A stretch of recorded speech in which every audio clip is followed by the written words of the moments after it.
Hospital formulary, hospital formulary एक तरीके से हमारा कंपाइलेशन है मेडिकेशन का, या उससे रिलेटेड इन्फॉर्मेशन किस तरीके से उसको पर्टिकुलरली हॉस्पिटल में यूज़ किया जाएगा या हेल्थ केयर सिस्टम में यूज़ करना है। अगर कोई भी मेडिकेशन है या मेडिकेशन के बारे में कोई गाइडिंग डॉक्यूमेंट है, आप समझो एक डॉक्यूमेंट है, उसमें सब कुछ लिखा है मेडिकेशन के बारे में, क्या क्या लिखा हो सकता है, कैसे उसको प्रिस्क्राइब करना है, कैसे डिस्पेंस करना है, एडमिनिस्टर करना है, और हमारा एक एम सेट होता है। एम होता है हमारा कि हम अपनी मेडिकेशन को सेफ इफेक्टिव रूप में दे पाएँ और हमारा फार्मास्यूटिकल में वो इकोनॉमिकल यूज़ में आ पाए। ठीक है, ये हमारी एक हॉस्पिटल फॉर्मूलरी की डेफिनेशन है।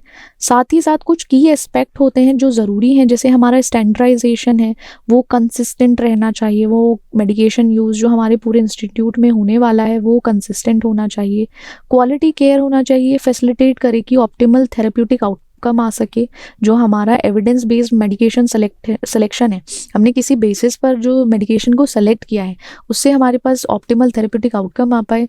कॉस्ट कंट्रोल हो पाए कि हम मैनेज कर सकें जितने भी फार्मास्यूटिकल एक्सपेंडिचर्स हैं, कैसे कॉस्ट इफेक्टिव अल्टरनेटिव को सेलेक्ट करके। कॉस्ट कंट्रोल में ये होता है कि अगर एक पर्टिकुलर ड्रग 150 की आने वाली है और साथ ही साथ हम इसका ऑल्टरनेटिव देखते हैं वो पड़ जाएगा आपको 75 या 100 का, तो वहाँ पे आप कॉस्ट इफेक्टिव अल्टरनेटिव ढूंढ सकते हो। साथ ही साथ रेगुलेटरी कंप्लायंस है कि लीगल होना चाहिए, एक्रीडेशन रिक्वायरमेंट होती है मेडिकेशन मैनेजमेंट के लिए, वो सब होनी चाहिए। कंटेंट क्या होता है हमारे हॉस्पिटल फॉर्मूलरी का, इंट्रोडक्शन एंड पर्पस। अगर देखा जाए क्या मिशन है, क्या स्टेटमेंट है उसकी, वो देखना चाहिए। वो हमारा फॉर्मूलरी का रोल होता है पेशेंट केयर में, हॉस्पिटल का रोल ही हमारा पेशेंट केयर है। ठीक है, तो हमारा मिशन भी पेशेंट केयर है, फॉर्मूलरी का भी। स्कोप ये है कि हमारी फॉर्मूलरी की एप्लीकेबिलिटी क्या है हॉस्पिटल सेटिंग्स में, वो देखा जाता है, उसको डिफाइन कर सकते हैं। ऑर्गेनाइजेशनल स्ट्रक्चर है, जैसे P10T कमेटी आ जाती हैं, वो देखो ये ना आप आगे भी पढ़ोगे कमेटी को, वो एक तरीके से डिटेल रिस्पॉन्सिबिलिटीज़ या फिर एक तरीके से बताएगा कमेटी की कैसे फॉर्मूलरी मैनेजमेंट किया जाएगा। या आप आई गेस यूनिट 5 में पढ़ोगे या आई गेस यूनिट 3, मतलब आगे पढ़ोगे, इस यूनिट के बाद ही पढ़ोगे। वहाँ पे आप देखना P&T जो फार्मेसी थेरेपेटिक कमेटी होती है क्या करता है, क्या उनकी रोल्स एंड रिस्पॉन्सिबिलिटीज़ होती हैं। उनकी मेन जो रोल्स एंड रिस्पॉन्सिबिलिटी होती है वो ड्यूटीज़ होती हैं कुछ हेल्थ केयर प्रोफेशनल्स की जो मेडिकेशन मैनेजमेंट में ज़रूरी होती हैं। फिर ड्रग लिस्टिंग होती है जहाँ पे जेनरिक और ब्रांड नेम की लिस्टिंग की जाएगी मेडिकेशन नेम के बेसिस पर, डोजेज फॉर्म और स्ट्रेंथ के बेसिस पर अवेलेबल फॉर्मुलेशन कंसनट्रेशन सारी लिस्टिंग की जाएगी। लिस्टिंग में क्या होता है, एक प्रॉपर लिस्ट बनाई जाएगी हमारी फॉर्मूलरी की, उसमें ये लिखा जाएगा मेडिकेशन का नाम क्या है, कौन सी डोजेज फॉर्म स्ट्रेंथ में प्रेजेंट है, थेरेप्यूटिक क्लासिफिकेशन क्या है, उसके फार्माकोलॉजिकल इफेक्ट के बेसिस पर किया जाएगा सब कुछ। फिर हमारी पॉलिसीज़ और प्रोसीजर्स आते हैं। पॉलिसीज़ और प्रोसीजर से आप समझ सकते हो क्या गाइडलाइंस हैं, क्या प्रोसीजर्स हैं, क्या पॉलिसीज़ हैं, प्रिस्क्रिप्शन गाइडलाइंस क्या है या प्रिस्क्राइबिंग गाइडलाइंस क्या है, हमारी डिस्पेंसिंग गाइडलाइंस या एडमिनिस्ट्रेटिव, ये सब हमारे कुछ प्रोटोकॉल्स होते हैं या कुछ नेसेसरी गाइडलाइंस या इंस्ट्रक्शंस हो सकते हैं स्टाफ के लिए जो ज़रूरी हैं। साथ ही साथ जो हमारी थेरेप्यूटिक गाइडलाइंस होती हैं वो एक क्लिनिकल प्रोटोकॉल, जिससे कि हमारा जो पेशेंट सेफ्टी को अच्छे कर सके, वहाँ पे उसको थेरेप्यूटिक इफेक्ट दे सके, वो गाइडलाइंस फॉलो करनी चाहिए। साथ ही साथ रिस्ट्रिक्शंस भी होते हैं, आप ऐसा नहीं है कि खुले उससे कर रहे हो कि हाँ भाई इससे मिल जाएगा थेरेप्यूटिक इफेक्ट, नहीं, अप्रूवल भी ज़रूरी है, मॉनिटरिंग ज़रूरी है। अगर किसी इन्फॉर्मेशन मेडिकेशन है कुछ भी चाहिए आपको तो वहाँ पर्टिकुलर आपको गाइडलाइंस फॉलो करनी है, फॉर्मुलरी रिस्ट्रिक्शंस देखने हैं कुछ। फिर हमारी मेडिकेशन सेफ्टी इन्फॉर्मेशन होती है, जैसे ADR है, लुक अलाइक साउंड अलाइक, उनका लिस्ट और प्रिकॉशंस देखना चाहिए कि एरर ना हो। हाई अलर्ट मेडिकेशन है, किसी ड्रग का हायर रिस्क है, वो कुछ सिग्निफिकेंट हार्म कर सकता है। अपेंडिसेंस है या रेफरेंस मटेरियल है जो कन्वर्जन चार्ट है या एब्रीविएशंस रेगुलेटरी, देखो इन सब का ना एक तरीके से आप ये मान के चलो ये सारी पॉलिसीज़ गाइडलाइंस इन्फॉर्मेशन मटेरियल किसके लिए हैं। सबसे पहली बात हमारे पेशेंट केयर के लिए है, दूसरी बात किस लिए है, मैनेजमेंट मेडिकेशन मैनेजमेंट के लिए, ठीक है, मेडिकेशन मैनेजमेंट हो जाएगा हमारा। और चौथी बात ये कुछ तीसरी बात सॉरी स्टैंडर्ड्स मेंटेन होने चाहिए। चौथा स्टैंडर्ड्स के साथ ही एरर ना हो उसको प्रिवेंट कर सकें, इनका सबका रोल यहाँ आता है। ये सब चीज़ें मेंटेन होनी चाहिए, कुछ प्रोटोकॉल्स हैं, कुछ गाइडलाइंस हैं वो सब होने चाहिए। डिफरेंशिएशन क्या होता है हमारी हॉस्पिटल फॉर्मूलरी और ड्रग लिस्ट में, दोनों में एक छोटा सा डिफरेंस हो जाता है। एक हमारा हॉस्पिटल फॉर्मूलरी में कॉम्प्रिहेंसिव डॉक्यूमेंट होता है, ड्रग लिस्ट में अगर आप देखो सिंपल कंपाइलेशन होगा, स्ट्रेट फॉरवर्ड मेडिकेशन लिस्ट होगी मिनिमल डिटेल्स के साथ। कॉम्प्रिहेंसिव में कुछ ज़्यादा ही डिटेलिंग हो जाएगी, ठीक है, जो अप्रूव्ड मेडिकेशन है, पॉलिसीज़ हैं, गाइडलाइंस हैं, सब कुछ इंक्लूड कर देंगे उस डॉक्यूमेंटेशन में, सब कुछ लिख मारेंगे, छोड़ेंगे कुछ नहीं कि तुम पढ़ते रहो। हॉस्पिटल फॉर्मूले में ड्रग लिस्ट में छोटा सा ठीक है, ये है, इसका यूज़ है, इसकी ये छोटी बहुत ही डिटेल्स हो जाएंगी। फिर इंस्टीट्यूशनल स्पेसिफिक हो जाता है, जैसे किसी पर्टिकुलर हॉस्पिटल में प्रैक्टिस करना है, नीड है उसकी, तो उसके हिसाब से भी डिज़ाइन किया जाएगा, उसके हिसाब से टेलर किया जाएगा उसको। हाँ, यहाँ पे इसका ब्रॉड स्कोप है, स्पेसिफिक नहीं है किसी सिंगल इंस्टीट्यूशन के लिए, या एक तरीके से आप देखो इसको नेशनल ड्रग लिस्ट के बेसिस पर। फिर यहाँ डायनेमिक टूल्स यूज़ कर सकते हैं हॉस्पिटल फॉर्मूलरी में, जो अपडेट रहना चाहिए, कोई भी चेंज हुआ है वो रिफ्लेक्ट होना चाहिए, सब कुछ अपडेटेड रहना चाहिए। स्टैटिक नेचर, ये थोड़ा सा ना कम फ्रीक्वेंटली अपडेट किया जाता है, या कोई भी क्लिनिकल प्रैक्टिसेस हैं उसके बेसिस पर अगर देखोगे, इतना ज़्यादा इसमें ड्रग लिस्ट में चेंजेस नहीं आते। हॉस्पिटल फॉर्मूलरी में टाइम टू टाइम सब चेंजेस होगा। गवर्नेंस होता है, गवर्नेंस के बेसिस पे अगर देखो वहाँ पे जो हमारी कमिटीज़ हैं वो मैनेज करेंगी इनको मल्टी डिसिप्लिनरी इनपुट के साथ।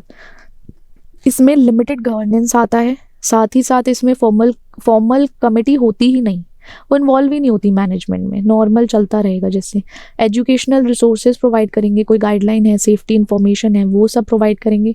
ड्रग लिस्ट में हमारी बेसिक रेफरेंसेज हो सकता है, identification rather than guidance on use, बस इतना हो जाता है। इससे आप एक तरीके से कंपेयर कर सकते हो कि हॉस्पिटल फॉर्मूलरी और ड्रग लिस्ट में क्या क्या डिफरेंस है। अब आप ये देखो, इस चार्ट से एक साथ कंपेयर कर लेना, ज़्यादा इजी पड़ जाता है। फिर जो प्रिपरेशन और रिवीजन होता है हॉस्पिटल फॉर्मूलरी का, वो किस तरीके से होता है। प्रिपरेशन जो होगा उसका एक पर्पस है कि एक अप्रूव्ड मेडिकेशन लिस्ट डेवलप हो, जो क्या करे, सेफ पेशेंट केयर दे सके, सपोर्ट कर सके। बताया ना, अभी 4 यूज़ हैं उसकी। सबसे पहला हमारा सेफ पेशेंट केयर आ जाता है, थेरेप्यूटिक नीड्स आ जाती हैं। रिवीजन फॉर्मूलरी में इसलिए ज़रूरी होता है कि जिससे कि अपडेट रह सके फॉर्मूलरी, और साथ ही साथ लेटेस्ट एविडेंस हो जो थेरेप्यूटिक नीड्स के लिए ज़रूरी होते हैं, ठीक है।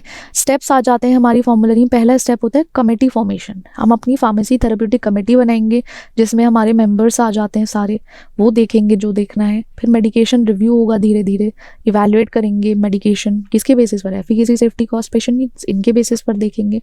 सेलेक्ट करेंगे मेडिकेशन को कि जो भी एविडेंस बेस्ड प्रैक्टिस है उसके बेसिस पर डॉक्यूमेंट करेंगे, गाइडलाइंस अप्रूवल कराएंगे। फॉर्मूलरी जो सबमिट होगी हॉस्पिटल अथॉरिटीज़ को, अप्रूवल भी ज़रूरी है, अप्रूवल के बिना नहीं होगा कुछ भी।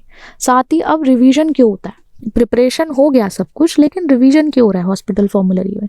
देखो, टाइम टू टाइम समय के साथ हर चीज़ बदलती है, ठीक है। Change is the law of nature, ठीक है। I guess I said correct only. तो वहाँ पे टाइम के टाइम अपडेट होता रहेगा सब कुछ, रेगुलरली उसको डेटा आता रहेगा, नया डेटा, मेडिकेशन, सब कुछ होता है। वहाँ पे स्टेप्स हैं, उसकी मॉनिटरिंग करना जाएगा, असेसमेंट किया जाएगा उसकी हर चीज़ के बेसिस पे।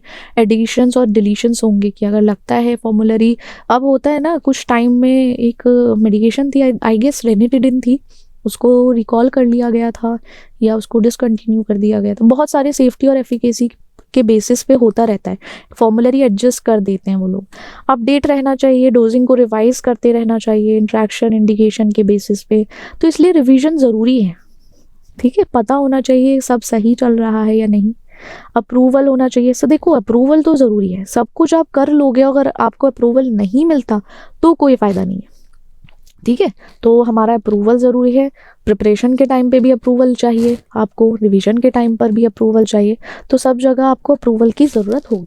अब देखो कि अब एडिशन और deletion of drug from hospital formulary, वो कैसे होता है एडिशन और डिलीशन।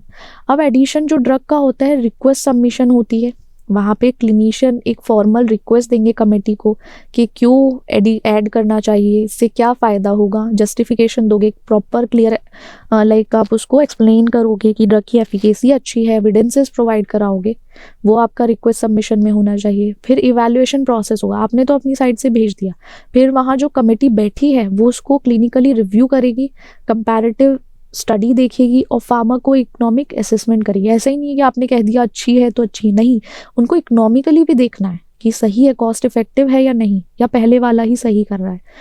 फिर कमेटी एक डिसीजन पर पहुंचेगी डिस्कशन के बाद या वोटिंग के बाद, फिर उस पॉलिसी को इम्प्लीमेंट करेगी। अगर अप्रूव हो गया है यहाँ सब, अप्रूवल के बाद इम्प्लीमेंटेशन आ जाएगा हमारा, पॉलिसी अपडेट हो जाएगी, एजुकेट किया जाएगा स्टाफ को, ठीक है, अमेंड किया जाएगा फॉर्मुलरी डॉक्यूमेंट्स और गाइडलाइंस में। इवैल्यूएशन प्रोसेस के टाइम पर अगर फार्माको इकोनॉमिक असेसमेंट नहीं कॉस्ट इफेक्टिव होता है तो वो रिजेक्ट भी कर देते हैं। ऐसा नहीं है कि अगर हमेशा अप्रूवल ही मिलेगा हर चीज़ के लिए, कभी कभी रिजेक्शन भी हो जाता है, तो वो भी सब चीज़ें देखनी पड़ती हैं एडिशन के बेसिस पर। ये हमारा एडिशन ऑफ ड्रग था अप्रूवल के बाद। फिर हमारा डिलीशन है। अब देखो हमारा ड्रग भी डिलीट हो जाए, पहले आइडेंटिफिकेशन किया जाएगा कैंडिडेट का, कि जैसे सेफ्टी कंसर्न के बेसिस पर कि इस ड्रग को हटा दिया जाए फॉर्मुलरी से। सेफ्टी कंसर्न में किसी ड्रग है उसको हमने या तो उसके एडवर्स इफेक्ट या रिकॉल के बेसिस पर उसको हटाया जाए। ये पर्टिकुलर मेडिकेशन रिकॉल कर ली गई है तो इसको हॉस्पिटल फॉर्मुलरी से हटा दिया जाए। ऑब्सोलेसेंस में क्या होता है, रिकॉग्नाइज करेंगे मेडिकेशन को कि इसका बेटर अल्टरनेटिव प्रेजेंट है तो उसको रिप्लेस कर दो, हटा दो यहाँ से। फिर यूटिलाइजेशन डेटा आएगा, लो यूसेज है या रिडंडेंसी है, उसके बेसिस पर आइडेंटिफिकेशन होगा। फिर इवैल्यूएट करेंगे, देखो फिर वही, ये दोनों सब में सेम है। वहाँ सबमिशन जो होगा, यहाँ आइडेंटिफिकेशन कराया जाएगा सब कुछ एक्सप्लेनेशन के बाद। ये 3 प्रोसेस सेम है, ऊपर भी डिलीशन और एडिशन में। इवैल्यूएट करेगा, कमेटी बैठेगी उसको इवैल्यूएट करने के लिए, डिसीजन देगी अपना कि इसको ज़रूरी है या नहीं, ठीक है। डिलीशन करेगी एविडेंसेस के बेस पे कि हटाया जा सकता है या नहीं, अगर बेटर एडवांसमेंट है या बेटर अल्टरनेटिव है उसके बेसिस पर। फिर वही इम्प्लीमेंटेशन का पार्ट आ जाएगा, वो इम्प्लीमेंट करेगा उसको। इंपॉर्टेंस क्या है हॉस्पिटल फॉर्मुलरी का? इंपॉर्टेंस ये है कि क्लिनिकल रेलेवेंस है इसका। फॉर्मुलरी इफेक्ट करता है जो बेस्ट प्रैक्टिसेस हैं या थेरेप्यूटिक ऑप्शंस हैं उनको इनडायरेक्टली अफेक्ट करेगा, वो चीज़ हो गई पहली चीज़ हमारी, इसलिए इंपॉर्टेंट है। कॉस्ट एफिशिएंसी में आ जाता है, हमारा जो बजट है वो ऑप्टिमाइज हो जाएगा, ठीक है, पैसे बचेंगे थोड़ा। फार्माको इकोनॉमिक भी देखा जाएगा, इकोनॉमिकली उसे देखा जाए तो। पेशेंट की सेफ्टी, जो अगर सेफ्टी कंसर्न है या लिमिटेड एफिकेसी है तो उसको पेशेंट की सेफ्टी के बेसिस पे हटाया या जोड़ा जा सकता है, एडिशन या डिलीशन हो सकता है उसका। ऑपरेशनल एफिशिएंसी के बेस पे लाइक अगर अप टू डेट है या स्ट्रीमलाइन मेडिकेशन है लिस्ट में हमारी हेल्थ केयर प्रोवाइडर्स के, वहाँ हॉस्पिटल फॉर्मुलरी हमारी इम्पॉर्टेंट है।